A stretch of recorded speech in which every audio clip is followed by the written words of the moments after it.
Not one, but two brilliant journalists who have just completed exclusive interviews with Boris Johnson on today's Daily Tea. Gordon Rayner, our associate editor, talked to the former Prime Minister for The Telegraph about the future of the Conservatives, the COVID mistakes, and why human rights law needs to change. Yeah, that's right. I met Boris Johnson right here in our headquarters in Victoria. I also talked to him about Russia's relationship with Donald Trump, Britain tiptoeing back to the EU, and if he might make a return to number 10. And hurrah! Camilla Tominey is back to talk about her interview with Johnson, which is going to run on GB News this weekend. And if that's not enough, we've got your reaction to our net zero special on the day Ed Miliband is announcing a new green move, capturing polluting carbon dioxide from, for example, power generation and trying to bury it in the ground. Does it even work? And baked bean tins. Which way up? I'll just leave that there for now. Welcome to the Daily Tea with me, Kamal Ahmed. And me, Gordon Rayner. Camilla Tominey joins us from home. Lovely to see you, Camilla, back on the Daily Tea podcast. Obviously, relatively fresh from your interview with Boris Johnson, and Gordon here in the studio with me in London. I just want to kick off with the two of you. Interviewing is an art form. Interviewing Boris Johnson is an extra special art form, given his ability to talk for 15 minutes without taking breath. Oh. Gordon, kick us off. What was it like meeting the former Prime Minister who came into our offices here? Yeah, well, it was slightly odd because I've interviewed him before several times. But we had been, of course, expecting him to do a TV interview for the BBC on the same day, which was going to go out that night. So I had been preparing for the interview, trying to second guess what was going to be in that BBC interview and trying to think of things that they wouldn't ask him. Then, as we know, all of a sudden that interview didn't go ahead. Rather odd reason, Gordon. Should we just sort of pick our way through that quite carefully? So, Laura Kuenssberg was supposed to be interviewing the former Prime Minister. She rather unfortunately sent him her interview notes. He told her, I don't think these were meant for me. And the BBC decided that it wouldn't be appropriate to then go ahead with the interview after that. So that didn't happen, which meant that I then had to readjust and could ask him, a lot of the more obvious questions. Because this is the first interview since, this is the first interview ahead of his publication of his new book. That's right. So he's written a memoir called Unleashed, which is coming out on October the 10th, I believe. Quite long. It's 730 odd pages. So I did manage to read all of it before I interviewed him, which was helpful because obviously there are quite a lot of things in there that he talks about that he hasn't really said before.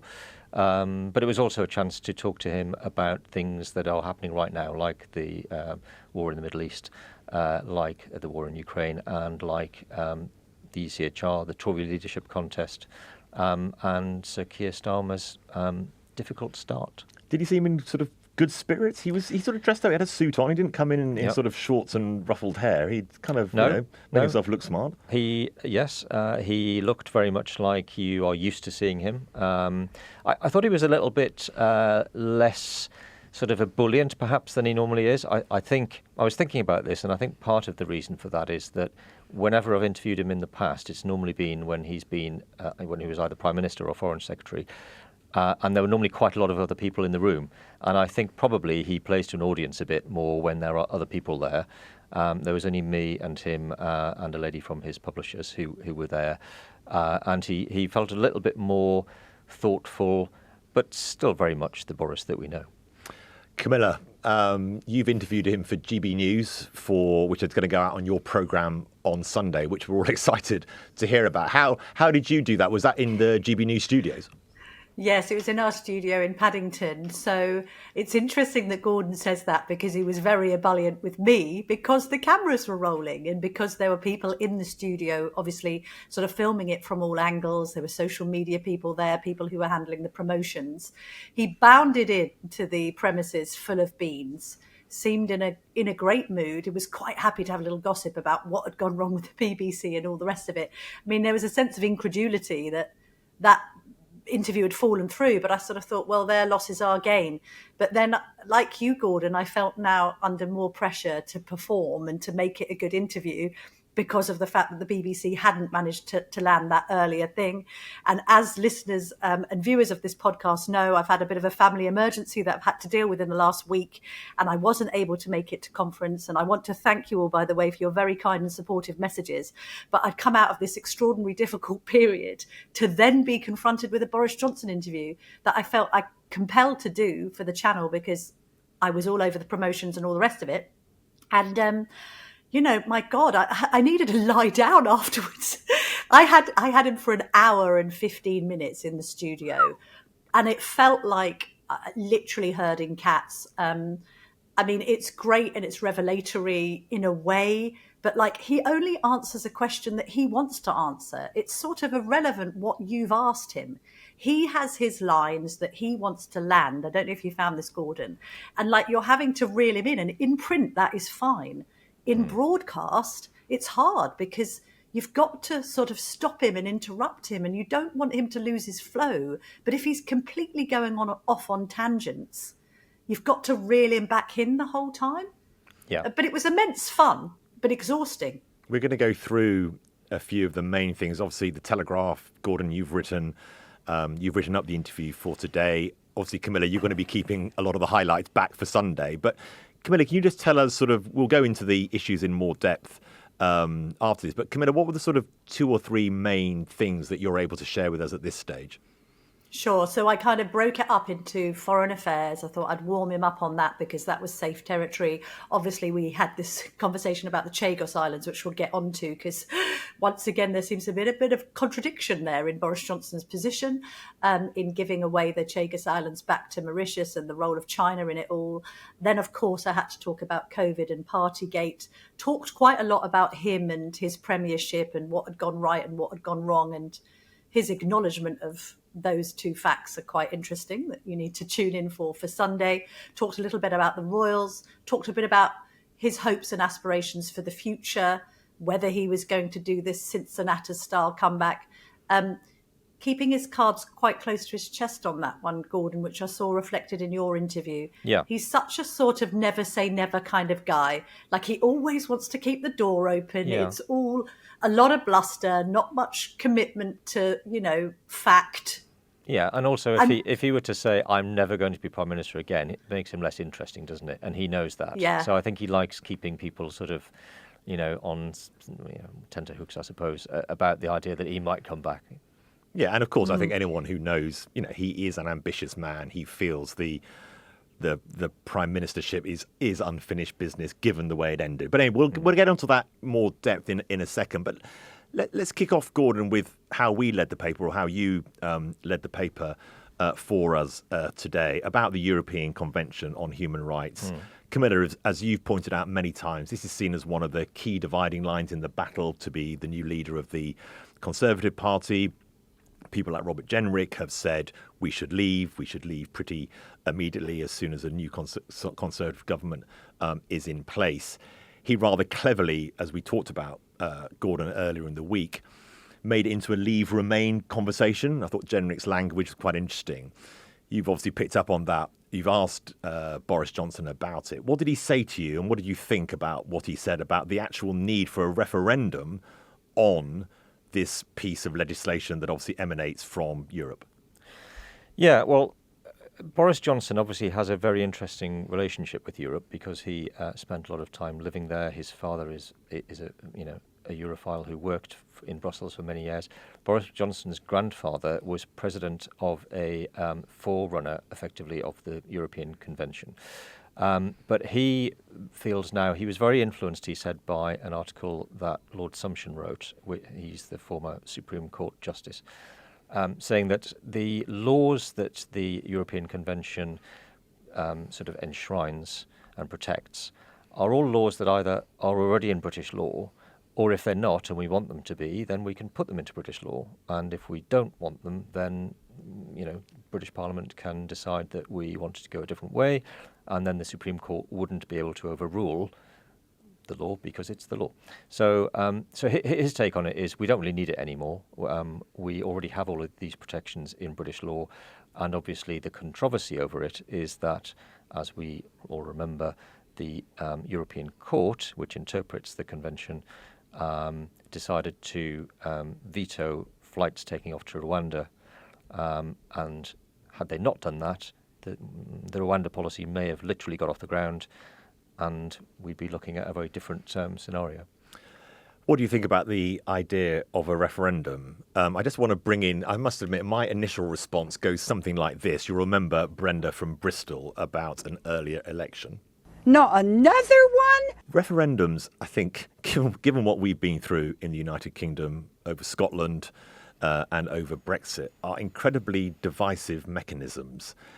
Is this the right thing to be asking the public to make judgments on, given that it's complicated? People understandably won't understand the relationship between things like the European Convention on Human Rights, our trading relationship with the European Union, the Belfast/Good Friday Agreement with Ireland over the Northern Ireland border and peace in Northern Ireland.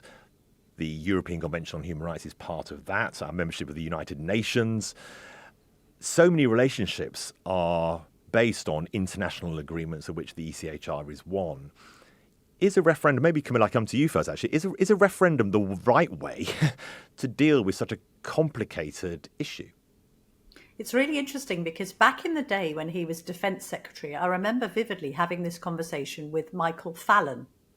Michael Fallon said to me, we don't need to be having a referendum on leaving the EU. We need to have a referendum on leaving the ECHR. And I thought at the time, but it's such a complicated construct for people to get their head around. I mean, it's great that Boris Johnson and the likes of geeks like you and I, Gordon, are reading Lord Sumption in The Spectator. I'm not sure whether the man and woman on the street is particularly across the detail of this legal living document as it's described and how it's morphed and changed since it was first signed in the 1940s. So that's then quite a complex, it's a complex question to condense into one line on a referendum ballot paper, isn't it? Yeah, and I suppose if I'm playing devil's advocate, people who may be less keen on a referendum might argue that the public will just see the word European and go, I don't want that, and vote against it without necessarily engaging with the detail. And also underlying this, a lot of people have argued since this debate, which Robert Jenrick has obviously sparked again during this week because of his announcements and what he said at the Conservative Party conference, that actually it's the United Nations Refugee Convention that also embeds a lot of rights for asylum seekers coming to the UK. And unless you withdraw from both, and therefore, are we saying we want to withdraw from the United Nations? We're obviously on the Security Council. It gives a lot of power and influence to the United Kingdom. All these things are very joined together. And you're almost asking the public to navigate a complicated situation in a yes-no way, which I think is pretty tricky. Then to your point, Camilla, I suppose for me, and we've talked about this, haven't we, about the depth of thinking, the fact that Boris Johnson's mind has been made up by a very good article, but nevertheless an article in The Spectator. Has he done much more than that? I mean, one of the criticisms of Boris Johnson is that he's a bit of a dilettante, and he sees one thing which sounds attractive and goes, yeah, we should do that. That's bloody brilliant, bloody brilliant. Yeah. And then you're kind of, well, hold on, you need sort of a bit more depth than maybe simply that.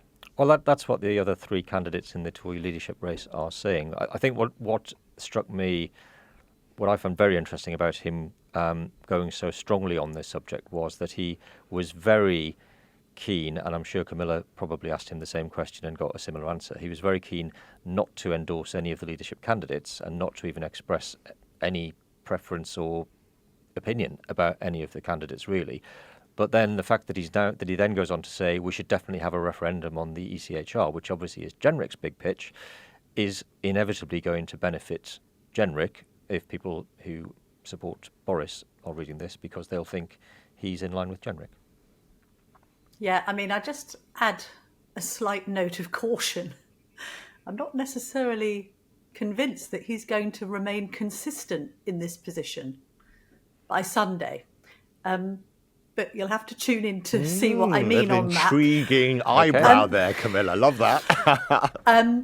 But also, the other thing, by the way, about referendums on ECHR membership or not is, can you see a massive Leave campaign being fronted by Nigel Farage on this? I mean, possibly, but who else would be involved?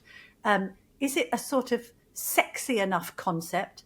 Also, it's so hypothetical, isn't it? I mean, nothing's going to be happening with the ECHR for the next 4 years. No. And for people to support the Leave cause, it would have to be precipitated by, a sort of, on the refugee front at least, some kind of mass influx, or it would need to have the background of yet more cases perhaps of criminals not being deported because of some chink in the legal matrix that has been necessitated by our signatory to that treaty. So it's like the conditions would absolutely have to be right for any campaign to have any chance of success.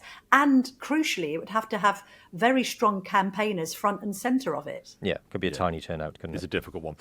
Very hypothetical, but as you say, makes for a sexy headline. Let's go on to COVID. Gordon, in the memoir, Boris Johnson saying he's no longer sure lockdowns played a decisive role in defeating COVID. Yeah, so this is the sort of continuation of Boris Johnson's constant wrangling internally about lockdowns, because he's a libertarian. Instinctively, he's against it. But he was persuaded at the time of the argument that we had to do it. I think two things that are interesting. He says that politically there was no other choice. And I think you could see why that was the case. But the more evidence that he sees, and obviously we had Chris Whitty just the other day, the chief medical officer, talking about how perhaps we went too hard at the start of lockdown. Boris Johnson is now increasingly less convinced that the reason that infections came down in 2020 was because of lockdown. He thinks that it may have happened anyway. He says that the restrictions were, and I quote, literally medieval in their savagery and consequences. For me, and I'll come to you as well, obviously, Camilla, for me, it's easy to forget the situation at the time, and that many members of the public were sort of demanding something must be done. We'd seen all those terrible pictures from Italy of hospitals being overwhelmed. Were people going to take the guidance without it becoming more legally enforceable? Were we going to be overwhelmed? Thousands of people were dying, and there was a real sense of jeopardy and crisis. I mean, Camilla, does he give a similar sort of sense to you? And I know that you've been clear on the fact that so few people were arguing about lockdown, and particularly the effect of the closure of schools on young people, that at the time it wasn't much of a debate. Well, what I can tell you is he's still sort of in a degree of agony over the whole thing.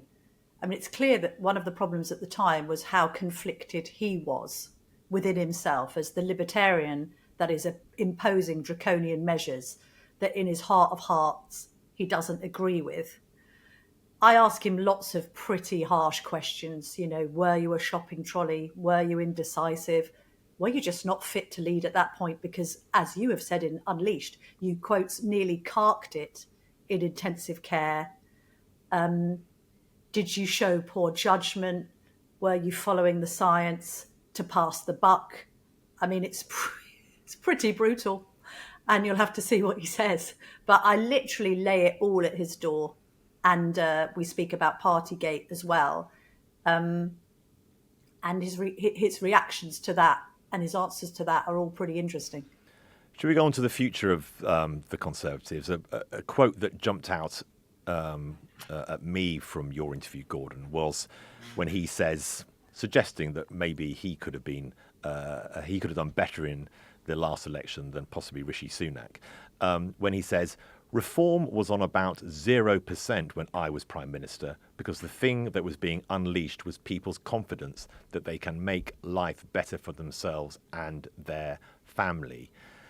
Do you think, Camilla, that obviously you've interviewed him, so some of this may come out in your interview, but the idea, and of course we've discussed this idea, Boris Johnson was a big tent coalition kind of guy. Lots of people criticised him for talking right and governing left, but if he's right, and I haven't checked though whether obviously they didn't really exist in the same way when he was Prime Minister, was on about 0%. But if Johnson had carried on, could he have been could he have had a better chance of defeating or at least bringing down the majority for Labour? Trouble is, he'd lost his colleagues. There's two different electorates, isn't there? There's the Tory MPs themselves, who, as Sir Graham Brady has told us on the Daily Tea podcast, was sort of putting in letters by the dozen, withdrawing them when Ukraine was invaded, putting them back in. So I think there's an acknowledgement that he lost the Tory tea room. I don't think there's an acknowledgement that he's lost the country.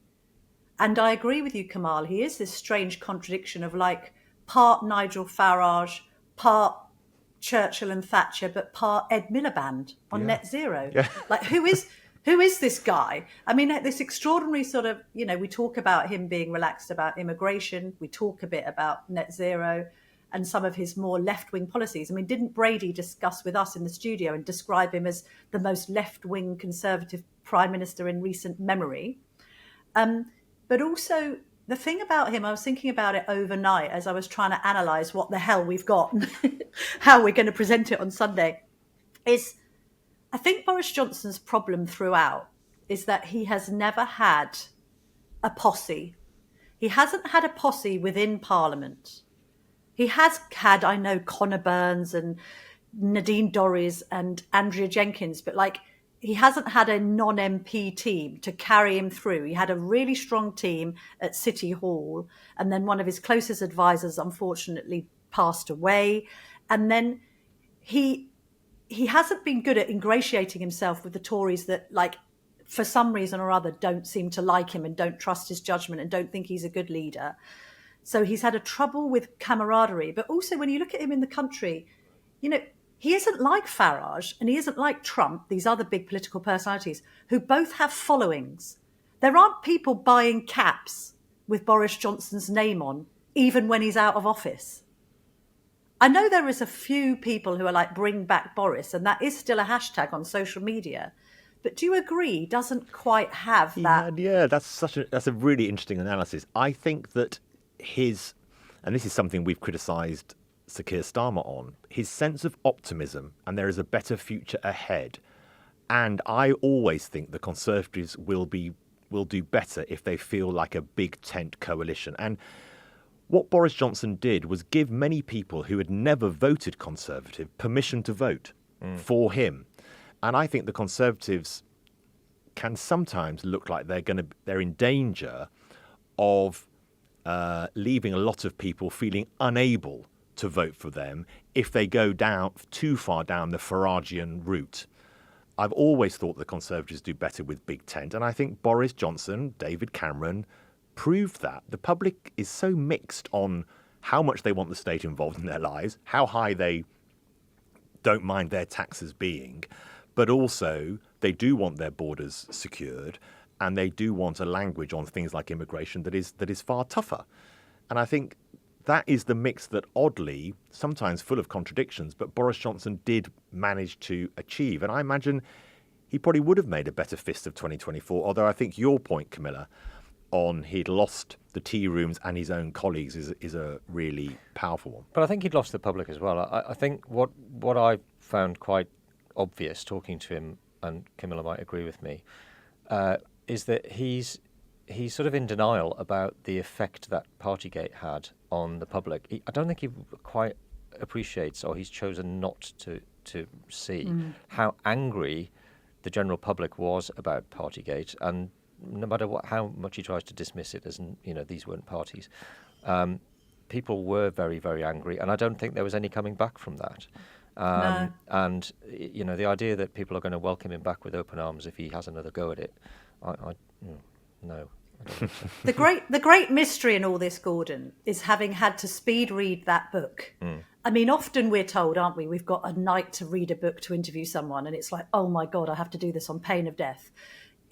I thoroughly enjoyed reading this book quickly and thought I must go back to this. Yeah. He is a beautiful writer. Yeah. His turn of phrase is brilliant. At times I'm reading this book under huge pressure, laughing out loud. And I'm looking at this bloke thinking maybe it's me being protective of our trade, but I'm thinking, you were at one point, he says, God, that was the life, when he was a Telegraph columnist, he was editor of The Spectator, and he was a very popular MP for Henley. I sort of reflected on it and thinking, why wasn't that good enough for you? Maybe you could just be one of the best writers in the country. You can be a politician with a huge profile, and you can write book after book. I recommend people read this book because it is a great read. I mean, the Churchill book was brilliant. We'll get the Shakespeare book next. That will be great.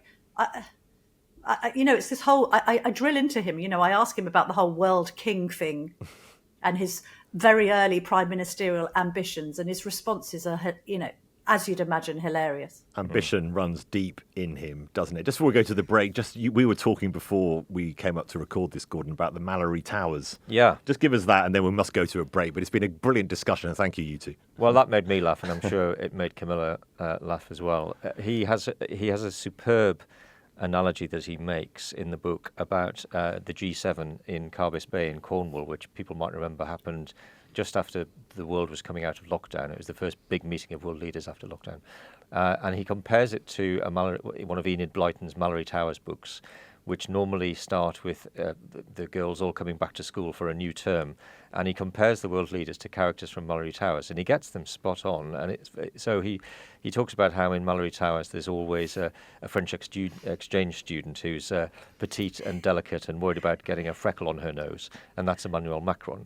And he says that there's always a sort of sporty athletic girl who can't wait to go for a dip in the sea, and that's Justin Trudeau. And then there's always a new girl who causes a sensation because she turns up in a huge car and has a wealthy father and has a tennis racket from Harrods, and that's Joe Biden. And the vignettes are absolutely brilliantly observed. And he, as Camilla says, he's a great writer, but he's a very good observer as well of people. Yeah. Camilla, it's lovely to have you back on the podcast. We're really looking forward to having you back on the podcast next week. I've missed my podcast wife, frankly. I've missed you too. I look forward to being back with bells on Monday. Welcome back. Well, yesterday we published a special edition of the Daily Tea podcast on net zero, and we asked the question, could there actually be a conservative argument for tackling climate change? Thank you so much for all the emails, all the social media posts in reaction to that. We'll be coming to those comments from you in a few seconds. But actually today, Energy Secretary Ed Miliband has announced £22 billion worth of funding for a slightly more obscure, newish green technology called carbon capture and storage. These are projects which capture CO2 from industrial processes like cement making, like production of power, and allow them then to be buried underground. Some say that it's an unproven technology. It's expensive as well, but the government has said it wants to go ahead with these CCS projects. They're going to be in the northwest of England, Teesside and the Humber, and that funding will come over the next 25 years. And the government's saying, controversially, that this will help to this target of net zero by 2050, which many people, many experts in this field say will be absolutely impossible to deliver. Let's listen to Ed Miliband talking to Justin Webb on BBC's Today programme, where he defends carbon capture and storage, CCS, and kicks off with some of the broader criticisms of net zero. Just take a net zero Teesside, which I mentioned, that will provide us a gas-fired power station, but capturing the carbon. Now, what's the alternative to that? Because that provides low carbon, flexible power generation when the wind doesn't blow or the sun doesn't shine. Well, the alternative is unabated gas, right? Yeah, but that's fascinating, isn't it? Because that, in a sense, what others will say is that gives a lie to the whole thing, that actually we can't rely on renewables all the time. We do need gas, and you need to be more upfront about that. And possibly we need gas on a bigger scale than is currently contemplated. No, I don't agree with that. Look, the backbone of our system will be renewables, right? That is the absolute backbone of our system. You will also have nuclear as part of the energy mix, long duration storage, batteries, but it is also important to have a strategic reserve, and I use the words advisedly, of low carbon or zero carbon flexible power. And that's one of the things that, for example, Net Zero Teesside, gas with CCS will provide, and hydrogen can provide that as well. The thing I say to people always about these things, Justin, is we need all the technologies at our disposal, all of the zero carbon, low carbon technologies at our disposal. The scale of change we're talking about for our economy, the biggest change in 200 years in the way we run our economy. The idea that we should say, well, we'd like some renewables, but we're not going to have the carbon capture. The scientists disagree, the Climate Change Committee disagrees, the International Energy Agency disagrees. So carbon capture and storage is part of Labour's net zero strategy, which is going to require £500 billion of investment. Yeah, mostly from private, I think, yeah. That's a fair bit of money. The problem, I think, for Ed Miliband is that even some green groups say that this technology is not proven to be commercially viable at scale and even that it provides poor value for money. There are about a dozen of these facilities around the world, including in America, Norway and China. None of them have been shown to be profitable. I did enjoy reading up on the technology behind this, though, Kamal. And I've learned a new word, which I suspect we're going to hear a lot over the next few years, which is that when they compress carbon dioxide to put it into these underground facilities, it creates something called supercritical CO2, which I like that word. And apparently, yes, go on. Sorry, yes. And apparently that turns it into the consistency of WD-40, which presumably means that they squirt it into the ground through a red plastic straw. Clearly, the technology has got an awful long way to go. I think at the moment, CCS captures 0.1% of the carbon dioxide pollution that is going into the air. And a lot of environmental groups also say that it allows for the continued use of fossil fuels, whereas obviously many people on the green side of the debate, very heavily disagreed with by others, of course, is that we should actually be stopping our reliance on fossil fuels, whereas this allows us to continue. Let's hear some of your reactions to our net zero special. Richard is certainly sceptical that there could be a way of making a conservative argument for net zero. He says, the UK pushing net zero doesn't help anyone. The main polluting nations ignore it. Our contribution isn't statistically relevant anyway, and it is killing our industry and pushing up energy prices to unaffordable levels. It is pure ideology, not reality. Emma is concerned about the impact of new energy infrastructure. She says it's all well and good that one of the participants' 2-year-old sons thinks electric pylons are lovely, but the vast majority of people who live in this country do not. And the health risks associated with living near these structures, which buzz and create wind noise, should not be swept under the rug with a "we will come to love them." They will blight the landscape and people's lives. Bernie Little wrote in, and thanks very much for this email, Bernie. It is what we're trying to do on the Daily Tea. And you say, what a refreshing change. The debate on climate change was balanced and informed. So much of what is wrong does not move forward because of ideological standpoints. We can't discuss immigration without being branded a racist, can't discuss gay rights without being branded homophobic. It stops us all moving forward. And Will Farmer said, personally, I'm all in favour of renewable energy if it can be shown to be cheaper. I also prefer EVs, electric vehicles, as I find them better and quieter to drive than internal combustion engine vehicles. What puts me off net zero, and I think much of the public, are the restrictions such as LTNs, ULEZ, the Welsh Government's ban on road building, as well as the more extreme protests that inconvenience people like Just Stop Oil. Also, these policies, actions, are reminiscent of the COVID restrictions when freedom of movement was limited. I care about this strongly as someone with parents who have disabilities and rely on the car to get around. If net zero is to appeal to Conservatives, it should be shown to enable more freedom, cheaper bills, better and more modern technology, improved infrastructure, etc.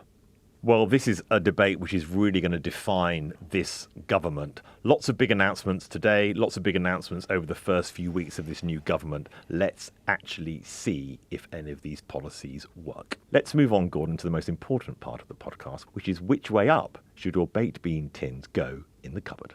So Heinz has launched upside-down baked beans to encourage shoppers to store the cans with the ring pull face down. And, in true Blue Peter style, here's one we prepared earlier. Now, this isn't one of their actual cans because the wording would be upside down, but it does the same job. It's an upside down baked bean can. So the idea of this is that they are encouraging people to store them upside down because they say the beans will slip out with ease when you open them because gravity will dislodge the beans and you won't end up with a load of beans stuck to the bottom of the can, as we all know that you can get beans just sort of in the corners there. You all know that. It's one of the biggest. It's one of the biggest first world problems that we've ever dealt with. Right up there with slightly spilling your cappuccino when it comes out of the lid. Absolutely. Yeah. So and just to be clear to you, Gordon Rayner is one of the most senior journalists in the Telegraph. He has been involved in some of the biggest stories this paper has ever broken.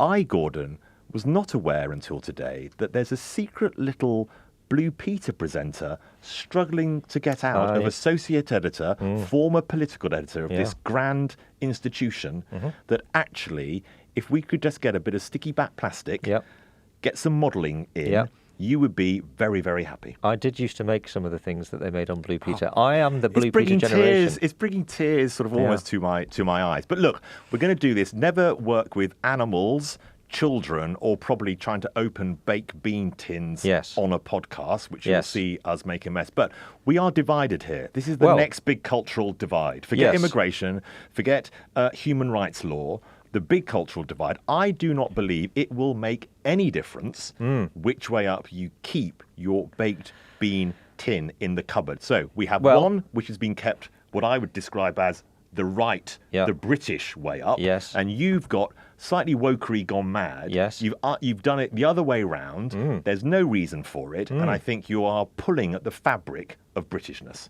Well, it's not very British, frankly.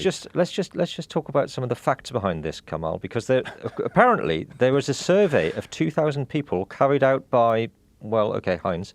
More than 40% of people in Britain eat baked beans at least once a week, apparently. Are you one of them?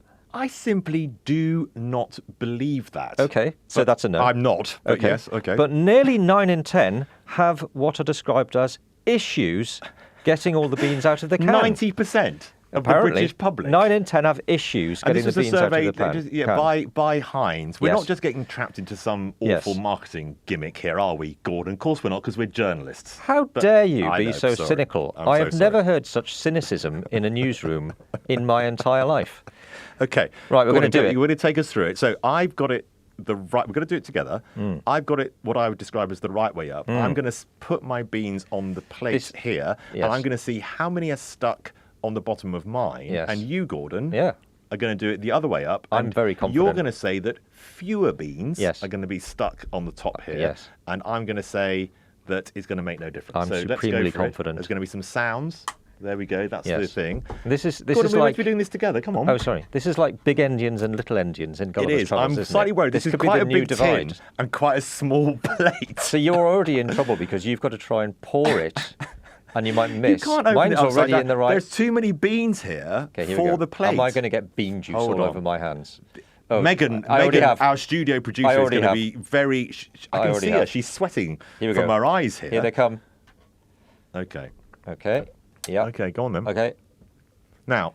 Right, wait. We need to do the big reveal. Now, careful, it's going to go over the edge there. Yeah, there's still some coming out. Okay, mine aren't quite finished. You can't shake it. No, I'm not. No shaking. I'm not. No trying to put your... Okay, are we ready for the reveal? We've got to do the reveal too. Now, we're going to have to talk this through for audio listeners only. We're going to have to also talk it through. We're going to show it to the camera. We have both emptied a tin of beans onto a plate. One, what I would describe as the right way up, and another, the wrong way up. I have to admit, I do have bean juice on my fingers now, which I'm not loving. And I haven't got that, so already the right way up is 1-0 up, I would suggest. Okay. But anyway, the big test is how many beans are left at the bottom or the top, whatever you want to describe. Okay, I'm going to show it to the camera there, and then I'm going to look at it. And Gordon, let's look together.